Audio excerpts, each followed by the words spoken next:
नमः शिवाभ्यां नवयौवनाभ्याम्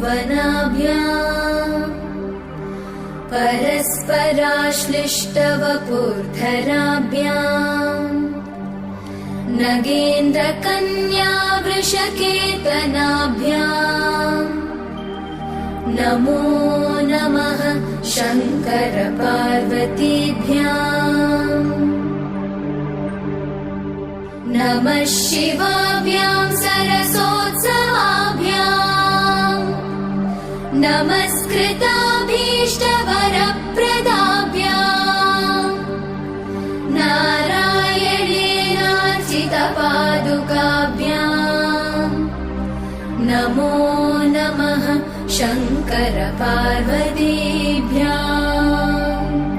नमः शिवाभ्यां वृषवाहनाभ्याम्